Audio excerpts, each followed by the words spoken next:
臭流氓！放开我！你有什么资格打我？啊！你给我听着，我根本对你一点兴趣都没有。是你怀着不可告人的目的跑到这里来卖身投靠的。放开我！放开我！女人啊，碰到这样的事情，他们会怎么样？他们第一时间应该想到她的情人，还有她的丈夫。可你呢？你想到什么？不会，因为是他把你送到这里来当保姆的，小萌阿姨。放我！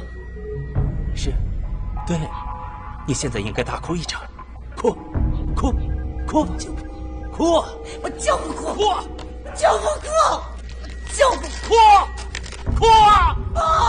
哭啊！不哭！你，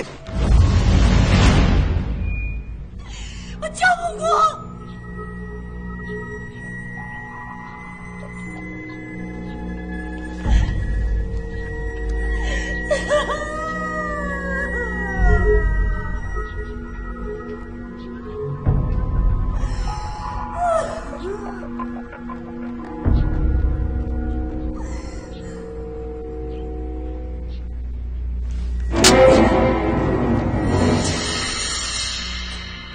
你不要以为我不敢打女人。你当然敢了。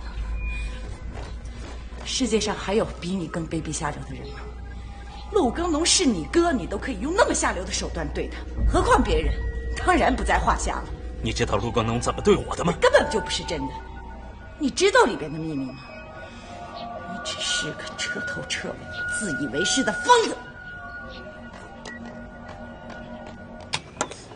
这才叫棋逢对手，将遇良才。可惜啊，我不打女人。就是让你打，你会打吗？她那么可爱。她可爱。我觉得你缺少一门课程。哦，你要给我上课了？我不敢。我是想告诉你，你不了解女人，更不了解袁小萌。你这样做只会让她更加的反感你。反感又怎么样？我告诉你啊，我非要让她向我求饶不可。那你就接着试吧。用你这种方式，她永远不可能把心里的秘密告诉你的。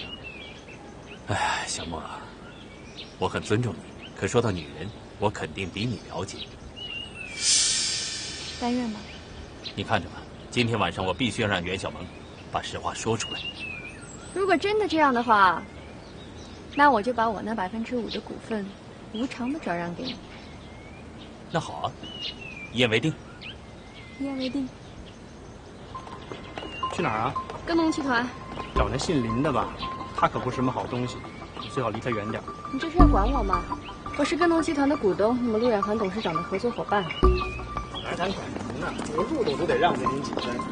随声这么说，心里还不知道怎么想。您 MBA 的智商，无闯虎穴的复仇精神。哎，说实话，哪天您要是招兵，我第一个报名，供您驱策。还有文词啊，陆远航用你算是用对了。要不是这文武替三全之才，哪敢在你们这人民堆里混？这屁才是什么呀？拍马屁嘛。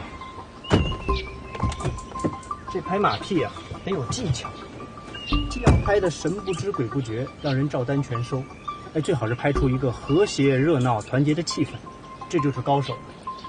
你就吹吧。你觉不觉得这么短短几分钟，咱们的距离拉近了？你还真别说啊，这会儿我看你没有以前那么讨厌了。真的？更恶心了。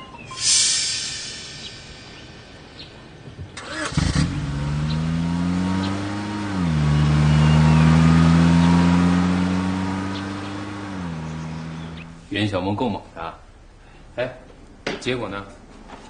陆远航打了包票，说今天晚上能套出袁小萌的实话。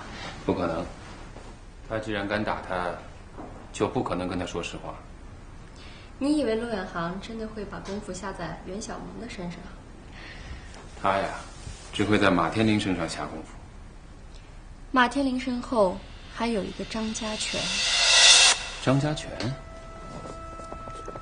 刚才在洗浴中心，就是张家权偷偷的给袁小萌打了电话，袁小萌才没有说漏嘴。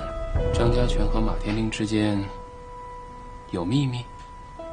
现在的问题是，张家权、马天林、袁小萌，他们所隐藏的秘密到底是关于谁的？是陆根农吗？到目前为止，只有2方势力：陆根农和陆远航。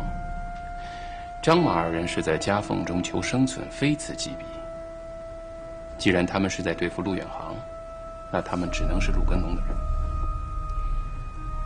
陆根农和陆远航，我都怀疑过，后来还把注意力集中到了薛莹和袁小萌身上。现在，我发现有一个新的目标。张家权。张家权肯定是陆根农和马天林之间联系的桥梁，所以盯住了张家权，我们就会有新的发现。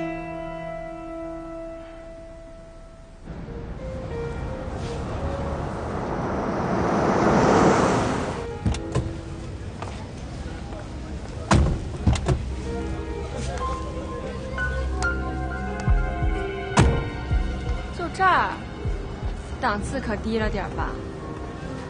妹妹，档次低，给你的酬劳更低。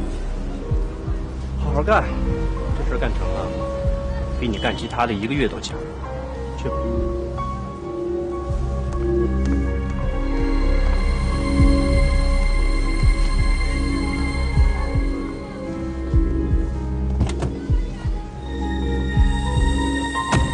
老四啊，我再一次警告你啊，既然在这儿住下了，一定要把持住自己，千万别惹麻烦。行，知道了，你都说了好几百遍了。那好，我回了啊。哦，对了啊，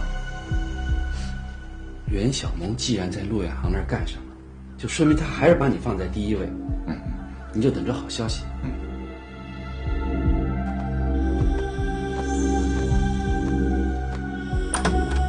慢走啊，三哥。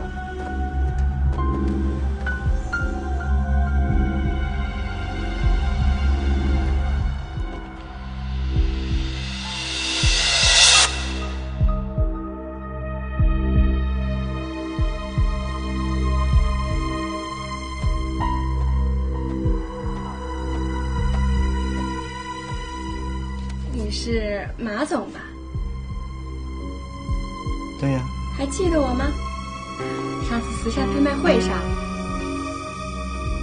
乐乐。啊，想起来了，乐乐，想起来了。